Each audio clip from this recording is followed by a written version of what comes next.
देवा,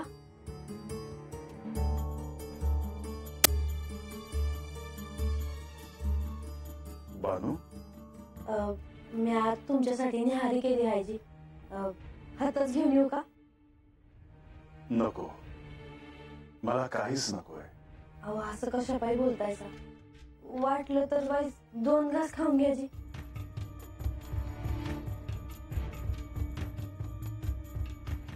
आता आणते. बानू, मीच बाहेर येतोय. बरं देवा.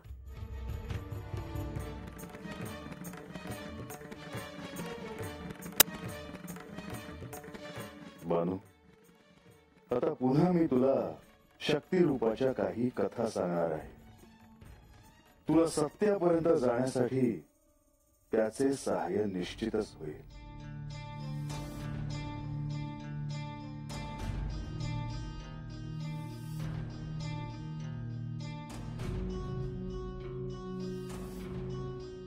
हवं तर काय बघतायसा? काम पडली आहे ती नव, अजून सरपण लागणार आहे. नव उगा सकाळ झाली का तोंड सुरूच करायचं होय? हा, कवा कवा ग बसायचा की. काय काय देव हायत का गाडाव गेले? अरे रंगा, देव जर जाणार असत तर तुला धाडलं नसतं का गडावर सांगावं धाडया? होय ते हायच, पर काय चाललं असतं रे तुझ्या डोसक्यामध्ये? देव नेमकं बानूला काय सांगत असते ह्याचा विचार करतोय. रंग्या, बानू मागल्या जन्मी कोण होती हे तर सांगत नसत्याला देव. म्हणजे बानूला आता ठाव होणार वय का मागल्या जन्मी ती कोण होती ते? आणि ती बी मासा देवीच्या अदुगर. वय वय, या आपण देवासनी जाऊन भेटूया का? कप बसा आणि आपलं काम करा म्हणजे झालं. नगद तर नाग नका खुपसू.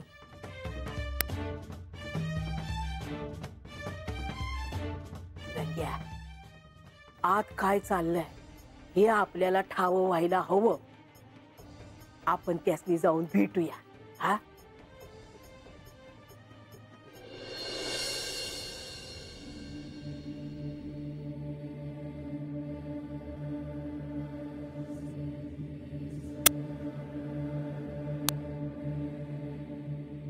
ओम श्री सूर्याय नमः. ओम श्री भास्कराय नमः. ओम श्री खगाय नमः. ओम श्री आदित्याय नमः. ओम श्री भानवे नमः.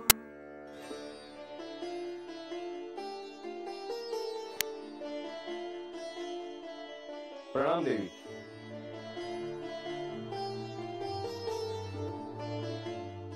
देवी, आपल्याला आपल्या मूळ रूपाचे स्मरण झाले आहे, तेव्हा आजपासून आपण मला अर्घ्य देऊ नये. आजपासून आपण मला नमस्कार करू नये. माझी ही प्रार्थना कृपया आपण स्वीकारावी देवी. सूर्यदेव, जेव्हा मला गतजन्माचे स्मरण नव्हते तेव्हा आपण जे जे सहाय्य केले आहे ते माझ्या स्मरणात आहे. मी आपल्यावर प्रसन्न आहे. मी आपल्यासाठी काय करू? देवी, या शिवलीलेत आपण मला जे आदराचे स्थान दिलेत त्याबद्दल मी आपला सदैव ऋणी राहीन. मला यथाशक्ती जे काही करता आले ते मी केले. यानंतरही जेजुरीत राहण्याचे माझे प्रयोजन आपल्याला कळले असेलच. होय देवी. बानूला गतजन्माचे स्मरण व्हावे म्हणून मी जे जे करणार आहे त्यात आपणही सहाय्यभूत व्हावे. जशी आपली आज्ञा देवी.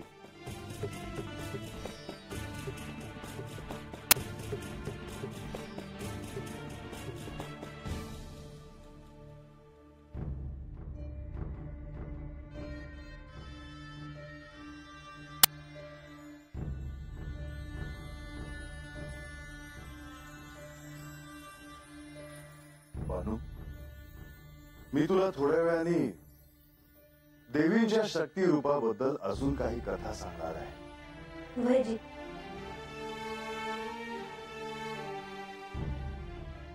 प्रणाम प्रभू.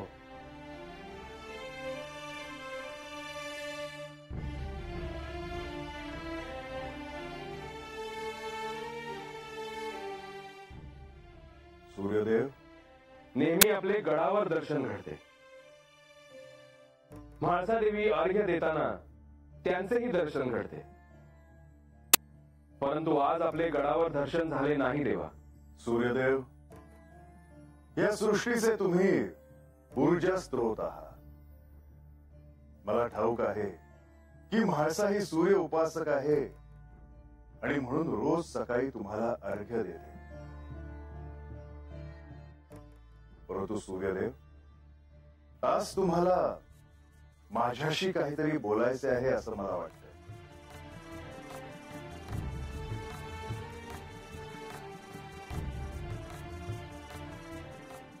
सूर्यदेव, निसंकोचपणे बोला. प्रभू, आज नित्याप्रमाणे मला अर्घ्य देताना म्हाळसा देवीचे दर्शन घडले. तेव्हा तुम्ही इथे आहात हे मला त्यांच्याकडूनच कळले. त्यानंतर म्हाळसा देवींनी मला तुम्हाला एक निरोप द्यावा असे सुचवले. सूर्यदेव, मी गडावर यावं असा निरोप म्हाळसेने पाठवलाय, होय ना? होय देवा. मी फक्त माझे कार्य केले. ह्यात जर माझे काही चुकले असेल तर मला क्षमा असावी. नाही सूर्यदेव, या तुमची काही चूक नाही. मी माझे इथले कार्य पूर्ण झाले की गडावर जाणारच आहे. आता मला आज्ञा असावी देवा.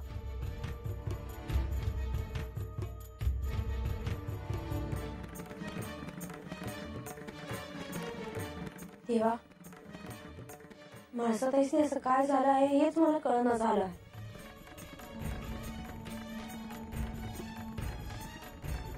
म्हाळसेच्या मनात नेमकं काय आहे? देवा, अहो म्या म्हणले वय तुम्हाला का हात राहावं म्हणून तुम्ही. उलट तुम्हीच मला म्हणला सगळा म्या तुला गोष्ट सांगणार आहे म्हणून.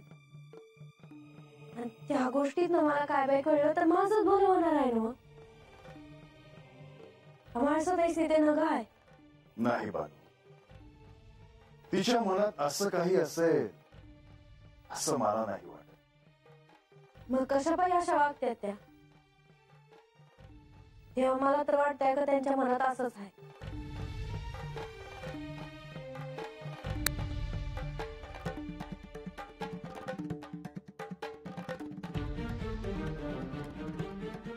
बानू, ते तसं नाहीये हे मला ठाऊक आहे.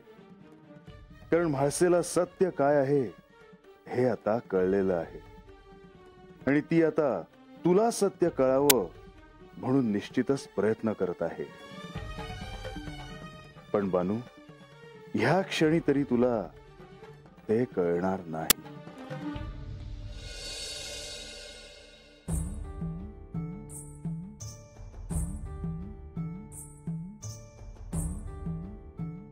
गणेश, तू इथे आहेस याची मला कल्पना नव्हती. माते, तुला मला काही विचारायचे आहे का? हो माते. हे पुन्हा गडावर कधी येणार हे विचारायचे आहे ना तुला? गणेश, हे बानूला शक्तिरूपाच्या काही गोष्टी सांगतायत. त्यातून तिला आत्मज्ञान होण्यासाठी सहाय्य होईल. आता त्याला किती वेळ लागेल आणि हे कधी येतील हे मी कसं सांगणार? म्हणजे बाणाईला सारं काही कळल्यावरच श्री खंडेराय गडावर येतील? ह्यांच्या मनात नेमकं काय आहे हे मी देखील सांगू शकत नाही. पण मला नाही वाटत की बानूला इतक्यात आत्मज्ञान होईल. सत्य कळणं किती कठीण आहे हे तुला ठाऊक आहे. बानूने किमान त्या दिशेने प्रयत्न सुरू केले तरी खूप आहे. आपण सगळेच त्याची प्रतीक्षा करतो आहोत. तो क्षण लवकर यावा अशी सगळ्यांचीच इच्छा आहे. माते, श्री खंडेरायांची भेट घडली की रिद्धी आणि सिद्धी प्रस्थान करणार. हो, मला ते कळलं. त्यांची लवकरात लवकर भेट होईल अशी आपण आशा करूया.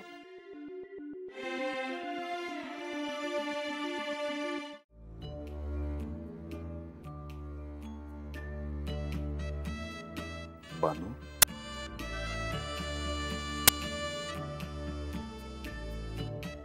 तुझा राग मला कळतोय, परंतु हे असं का घडत आहे हे मात्र मला तुला आता सांगता येणार नाही.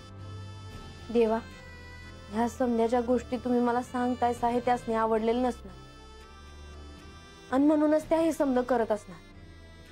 नाही तर तुम्ही सांगून सुधी कोणाकोणाकडून सांगावा धाडत आहेत की त्या.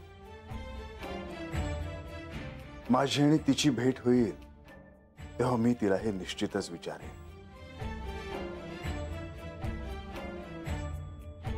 देवा, बानू.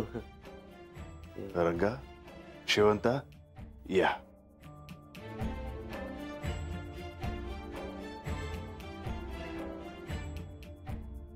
नाही म्हणजे देवासनी काय हवं हे विचारायला आलो. नाहीतरी रोज रोज येणं कुठं होतं देवांचं. 15 दोनदाच येतात. वय पर ह्या येळेला देव कायदीच राहणार आहे ती. होय, जोपर्यंत माझे कार्य पूर्ण होत नाही तोपर्यंत मी इथून नाही जाणार.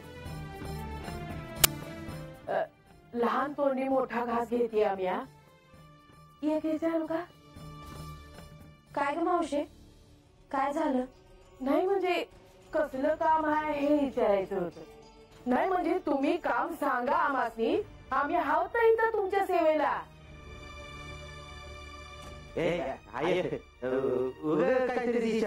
नाही, ते असं कार्य आहे की जे तुम्ही नाही करू शकत. असं कसं? तुम्ही सांगू तर बघा की जीवाचं रान करीन मी. नाही रंगा, तुला नाही ते जमणार. असं का? आज ना उद्या ही गोष्ट सर्वांनाच कळणार आहे, तेव्हा त्यात लपवण्यासारखे काहीच नाही. रंगा, शेवंता, बानूला सत्य काय आहे हे कळावं म्हणून मी तिला शक्ती रूपाच्या काही कथा सांगतोय. कसल्या कथा म्हणला देवा? मावशे, शक्ती रूपाच्या म्हणजे देवींच्या.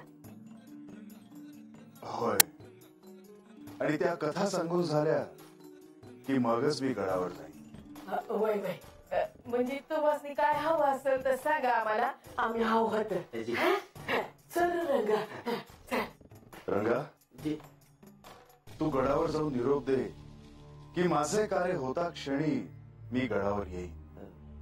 म्या? होय, आणि हे कार्य त्वरित पूर्ण कर म्हणजे झालं. जी येत.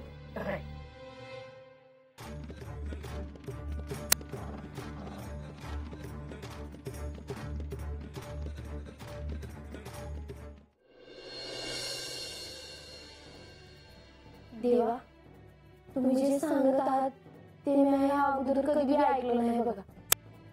मी समजा ऐकताना माझ्या आतमध्ये काय होत आहे मला कळत नाही. स्वाभाविक आहे बा. तुला सत्य काय आहे हे कळण्यासाठी जे जे प्रयत्न सुरू आहे त्यापैकी हा एक अत्यंत महत्वाचा टप्पा आहे. मला तर किती ऐकून किती नगा असं झालंय बघा. तुला हे कथन करणं हे माझ्यासाठी देखील एक विलक्षण अनुभूती आहे. देवा, या आदिमायाच्या गोष्टीमधून मला हे कळतंय का देवीची किती रूपं आहेत ती. आणि किती रूपं असली तरी ती समधी एकाच आदिमाईमध्ये सामावून जाते. बानू, तुला हा भाव कळला ही देखील फार मोठी गोष्ट आहे. देवा, अहो इतकं वर्ष झालं लगेच, पण असं बसून तुम्हाला ऐकायला मिळालंच नव्हतं. पण आता ते समज भरून निघालं आहे बघा. बानू, एवढंच नाही तर तुला आतापर्यंत जे जे सांगितलं आहे त्याही पेक्षा विलक्षण असं खूप काही सांगायचं आहे. एक प्रकारे देवीचा गोंधळच या खंडोबाने मांडला आहे. देवा, आता गोंधळ मांडलाच आहे तर मला अजून सांगा की बानू, ह्या क्षणी मी तुला जे काही सांगणार आहे ते याआधी कदाचित कोणीही ऐकलं नसेल. ही एक गुप्त कथा आहे. मला ऐकायची आहे जी. यापुढे मी तुला जी कथा सांगणार आहे त्या कथेमध्ये भगवती पुढे मी आणि श्री विष्णू निस्तेज झालो होतो. तुमचं तेज निघून जाईल असं कसं होईल? बानू, मी तुला त्याचीच कथा सांगणार आहे जेणेकरून तुला आदिशक्तीचे महत्व कळेल. मी तर असा विचार नाही केला कधी. बानू, मी महादेव रूपात असताना आणि श्री विष्णू त्यांच्या मूळ रूपात असताना या सृष्टीच्या कल्याणासाठी आम्ही दोघांनी अनेक युद्ध केली. दैत्यांना पाताळात पाठवून आम्ही सारी सृष्टी निर्भय आणि शांततापूर्ण केली. असे करताना आम्हाला अनेक बलाढ्य दैत्यांना सामोरे जावे लागले.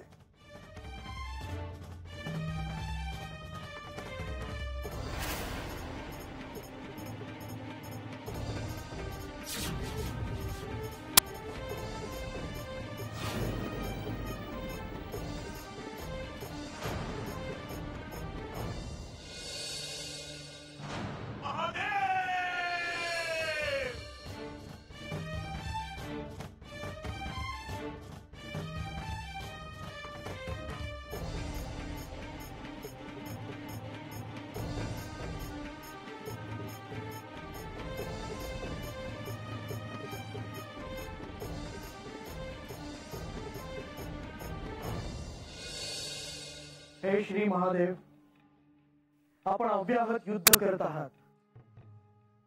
आता कोणताही दैत्य पृथ्वीवर आणि स्वर्गात येण्याचे धाडस करणार नाही,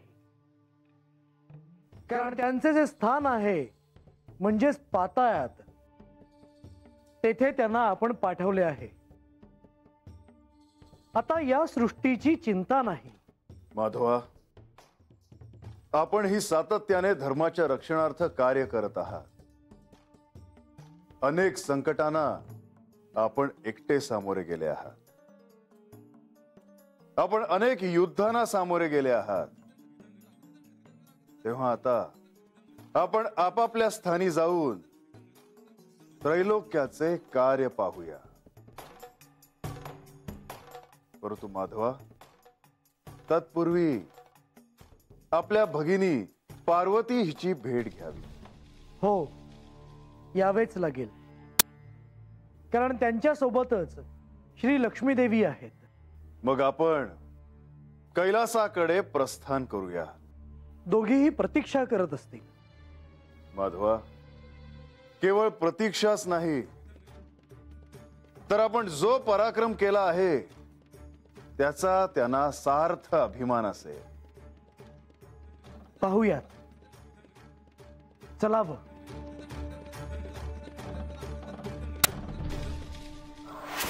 मी या युद्धाबद्दल ऐकलं आहे जी. त्रिपुरासूर हे एक उदाहरण आहे, परंतु अशी अनेक युद्ध झाली आणि एक वेळ अशी आली की सारी सृष्टी ह्या दैत्यांपासून मुक्त झाली. त्यानंतर आम्ही आमच्या अर्धांगिनींना भेटायला गेलो. आम्हाला वाटलं आमचा पराक्रम ऐकून त्यांच्या मनात आमच्याविषयी जो आदर आहे तो आदर वाढेल, ते आमची स्तुती करतील.